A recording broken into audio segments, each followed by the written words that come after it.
दोस्तों वैसे तो चेन्नई सुपर किंग्स के दिग्गज बल्लेबाज सुरेश रैना को मिस्टर आईपीएल के नाम से जाना जाता है, लेकिन हाल ही में आईपीएल 2022 के दौरान इंग्लैंड के फॉर्मर प्लेयर ग्राहम स्वान ने स्टार स्पोर्ट्स से अपनी बातचीत में कहा कि Shikhar Dhawan is mister IPL for me and I love watching every minute of him bat. वैसे तो एक क्रिकेट एक्सपर्ट के तौर पर यह स्वान का व्यक्तित्व बयान था, लेकिन आईपीएल में शिखर धवन के योगदान से सभी परिचित हैं और न सिर्फ आईपीएल बल्कि एक इंटरनेशनल क्रिकेट प्लेयर के रूप में उन्होंने अपना जो योगदान दिया है वो सभी के लिए गर्व का विषय है। और बिल्कुल आज की इस वीडियो के माध्यम से हम न सिर्फ उनके योगदानों के बारे में जानेंगे बल्कि जानेंगे उनकी लाइफ और करियर से जुड़ी उस रियल स्टोरी को जो लाखों युवाओं को मोटिवेट करने का काम करेगी। तो आइए शुरू करते हैं। तो गब्बर के निकनेम से प्रसिद्ध Indian left handed opening batsman Shikhar Dhawan का जन्म 5 दिसंबर 1985 को देश की राजधानी दिल्ली में हुआ था। जन्म के बाद इन्होंने अपनी प्राइमरी एजुकेशन दिल्ली के मीरा बाग में स्थित Saint Mark Senior Secondary School से कंप्लीट करी और शुरू से ही क्रिकेट में खास इंटरेस्ट होने की वजह से उन्होंने अपनी क्रिकेट ट्रेनिंग के लिए सोनेट क्रिकेट क्लब को ज्वाइन किया, जहां उन्हें तारक सिन्हा के द्वारा ट्रेन किया गया। तारक सिन्हा वो फेमस इंडियन कोच हैं जिनके द्वारा आशीष नेहरा, आकाश चोपड़ा और ऋषभ पंत जैसे कई फेमस प्लेयर्स को भी ट्रेन किया जा चुका है। शुरुआती समय में शिखर धवन ने एक विकेट कीपर के रूप में अपनी क्रिकेट ट्रेनिंग की शुरुआत करी, लेकिन वक्त के साथ उन्होंने अपनी बैटिंग स्किल्स पर काम करा और अपनी परफॉर्मेंस को लगातार इंप्रूव करते रहे। इनकी परफॉर्मेंस की इंप्रूवमेंट को देखते हुए इन्हें आगे खेलने का मौका दिया गया और विजय मर्चेंट ट्रॉफी में दिल्ली की ओर से खेलते हुए शिखर धवन ने अपने प्रोफेशनल क्रिकेट करियर की शुरुआत करी। इसके नेक्स्ट सीजन में जब इन्हें खेलने का मौका मिला उस वक्त शिखर धवन इस टूर्नामेंट के लीडिंग रन स्कोरर रहे और इनकी बदौलत ही दिल्ली टूर्नामेंट के फाइनल तक पहुंच पाई, लेकिन दुर्भाग्यवश फाइनल मुकाबले में इनकी टीम को हार का सामना करना पड़ा। उसके बाद विजय हजारे ट्रॉफी के लिए इन्हें नॉर्थ जोन की अंडर 16 स्क्वाड में शामिल किया गया, जहां इन्होंने अच्छा प्रदर्शन किया और अपने करियर के आगे के रास्तों को आसान बनाया। जिसके बाद इन्हें अंडर 17 एशिया कप की स्क्वाड में जगह मिली। एशिया कप के टूर्नामेंट में इन्हें सिर्फ 3 मैचेस खेलने का ही मौका मिला, जहां इन्होंने 85 के एवरेज से रन्स बनाए। धवन की परफॉर्मेंस को देखते हुए इन्हें विजय मर्चेंट ट्रॉफी के अलावा कूक बिहार ट्रॉफी और विनोद मांका ट्रॉफी में भी खेलने का मौका मिला। इन सभी टूर्नामेंट्स में खेलते हुए धवन इंडियन टीम के लिए तैयार हो रहे थे और जब उन्हें इन टूर्नामेंट्स के जरिए काफी मैचेस का अनुभव हो गया तब इन्हें 2004 के ICC under 19 cricket world cup की इंडियन स्क्वाड में शामिल किया गया। बांग्लादेश में आयोजित इस वर्ल्ड टूर्नामेंट में Shikhar Dhawan leading run scorer रहे, जहां 3 शतक और 1 अर्धशतक की मदद से इन्होंने अपने इस टूर्नामेंट में 505 रन स्कोर किए। लगातार अपनी बेटर परफॉर्मेंसेस के माध्यम से सिलेक्टर्स को इंप्रेस करने वाले धवन को रणजी ट्रॉफी के 2004 सीजन के लिए भी सिलेक्ट कर लिया गया, जहां इन्होंने अपनी टीम के दूसरे सभी बैट्समैन के मुकाबले सबसे अच्छा परफॉर्म करा। इसके बाद इन्हें बीसीसीआई के द्वारा कंडक्ट किए जाने वाले चैलेंजर्स ट्रॉफी के लिए भी सिलेक्ट कर लिया गया, जहां शिखर धवन ने महेंद्र सिंह धोनी के साथ ओपनिंग बैट्समैन के तौर पर पारी की शुरुआत करी। इस ट्रॉफी के अपने दूसरे मुकाबले में इन दोनों ने मिलकर 246 रन की पार्टनरशिप करी थी। इसके बाद पाकिस्तान ए टीम के खिलाफ होने वाले 50 ओवर मैच के लिए शिखर धवन को इंडिया ए टीम में शामिल किया गया, जिस मुकाबले में सिर्फ 8 रन ही बना सके।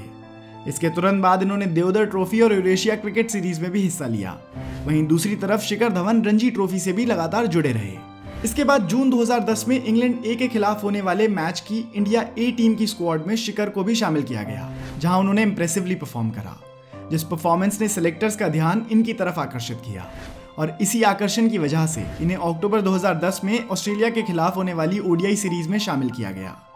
इस सीरीज के पहले मुकाबले में तो शिखर को खेलने का मौका नहीं मिल पाया, लेकिन सीरीज के दूसरे मुकाबले में इन्होंने बतौर ओपनर अपने इंटरनेशनल क्रिकेट करियर की शुरुआत करी,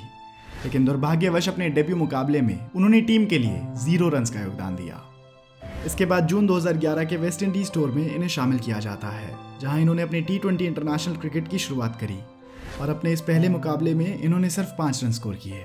ये शिखर धवन के लिए काफी दुख का विषय था कि उनके ओडीआई और T20 डेब्यू मैचेस में उन्होंने बिल्कुल अच्छा परफॉर्म नहीं करा, लेकिन अब शिखर धवन अपने अगले मैचेस के लिए पूरी तरीके से तैयार थे और अब उन्होंने तय कर लिया था कि वो अपने आने वाले मैचेस में अपना 100% देंगे। इसके बाद ऑस्ट्रेलिया के खिलाफ खेले जाने वाले 4 टेस्ट मैचों की सीरीज के लिए धवन को टीम में शामिल किया गया, लेकिन क्योंकि वीरेंद्र सहवाग और मुरली विजय उस वक्त ऑलरेडी ओपनर्स के तौर पर टीम में शामिल किए गए थे, इसलिए शुरू के 2 मैचेस में शिखर को बेंच किया गया। लेकिन तीसरे मैच में वीरेंद्र सहवाग की जगह इन्हें टीम में शामिल किया गया, क्योंकि शुरू के 2 मैचेस में सहवाग का प्रदर्शन बिल्कुल अच्छा नहीं रहा था और इस तरीके से ऑस्ट्रेलिया के खिलाफ धवन ने अपने इंटरनेशनल टेस्ट करियर की शुरुआत करी और अपने इस पहले मुकाबले की पहली इनिंग में ही इन्होंने 185 रन की ताबड़तोड़ पारी खेली। इसके बाद 2013 के आईसीसी चैंपियंस ट्रॉफी के लिए इन्हें इंडियन टीम में शामिल किया गया, जिसमें ओपनिंग पार्टनर के रूप में रोहित शर्मा ने इनका साथ दिया।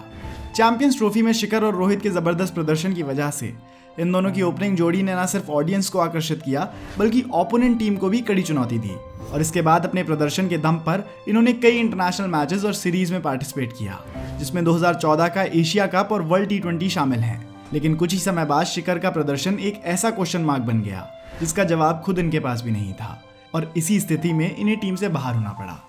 कुछ समय के ब्रेक के बाद ओडीआई मैचेस के लिए जब इन्होंने 2017 में वापसी करी तो इन्होंने रिकॉर्ड ब्रेकिंग रन स्कोर करे और इस टूर्नामेंट के हाईएस्ट रन स्कोरर बने और अपने इस जबरदस्त प्रदर्शन की मदद से इन्होंने टीम में वापसी करी और अब एक इंटरनेशनल प्लेयर के रूप में शिखर धवन 150 के आसपास ओडीआई मैचेस खेल चुकी हैं, जिसके माध्यम से उन्होंने देश के लिए क्रिकेट के क्षेत्र में अपना अहम योगदान दिया है। इंटरनेशनल करियर के अलावा अगर हम बात करें इनके आईपीएल करियर की तो अभी तक अपने द्वारा खेले गए करीब 200 आईपीएल मुकाबलों में धवन ने Deccan chargers, Delhi Capitals, Mumbai Indians, Sunrisers Hyderabad और पंजाब किंग्स के लिए अपना योगदान दिया है, जिसमें उन्होंने टोटल 6000 से भी ज़्यादा रन स्कोर किए हैं।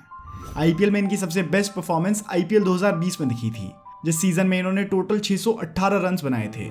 और इनकी टीम दिल्ली कैपिटल्स फाइनल्स तक पहुंची थी। दोस्तों, जब हम शिखर धवन की लाइफ स्टोरी की बात कर रहे हों और उनके लव स्टोरी का जिक्र ना हो, ऐसा कैसे हो सकता है। आज से करीब 10 साल पहले इनकी लव स्टोरी काफ़ी चर्चा में रही थी, क्योंकि साल 2012 में शिखर धवन ने एंग्लो इंडियन लड़की आयशा मुखर्जी से शादी करी थी, जिनका जन्म तो इंडिया में हुआ था लेकिन अपब्रिंगिंग ऑस्ट्रेलिया में हुई थी। कहा जाता है कि शिखर और आयशा की मुलाकात इंटरनेट के माध्यम से हुई थी और इस मुलाकात को रिश्ते तक पहुंचाने के लिए पहली पहल शिखर ने ही करी थी, जबकि आयशा उम्र में शिखर से करीब 10 साल बड़ी थी। परिवार वालों की नाराजगी के बावजूद शिखर धवन ने 2012 में आयशा से शादी करी और ये अपनी मैरिड लाइफ से काफ़ी खुश भी थे। लेकिन अचानक शादी के करीब 8 साल बाद आयशा ने अपने इंस्टाग्राम अकाउंट से पोस्ट करते हुए धवन और उनके डाइवोर्स का जिक्र किया। शिखर धवन के कॉन्ट्रीब्यूशंस और पर्सनालिटी की वजह से ऑडियंस के बीच धवन को लेकर एक अलग इमेज है और इसी इमेज की वजह से शिखर धवन आज Canara Bank, Big Bazaar, RK Global, Jolly Roger, Rodeo Drive, MRF और ड्रीम 11 जैसे ब्रांड्स के साथ एंडोर्समेंट डील्स के माध्यम से जुड़े हुए हैं। सैकड़ों क्रिकेट मैचेस में इनके प्रदर्शन की वजह से इन्हें कई खेल पुरस्कारों से भी नवाजा गया है। लेकिन क्रिकेट के माध्यम से देश के प्रति इनके योगदानों को देखते हुए साल 2011 में गवर्नमेंट ऑफ इंडिया के द्वारा इन्हें अर्जुन अवार्ड से सम्मानित किया गया, इसे वास्तव में शिखर धवन डिजर्व भी करते हैं। दोस्तों, यही थी कहानी शिखर धवन की। अगर आपको ये वीडियो पसंद आई हो तो आप इस वीडियो को अपने दोस्तों के साथ ज़रूर शेयर कीजिएगा और हम ऐसी ही वीडियो और किस क्रिकेटर के ऊपर बनाएं, आप हमें कमेंट्स में ज़रूर बताइएगा।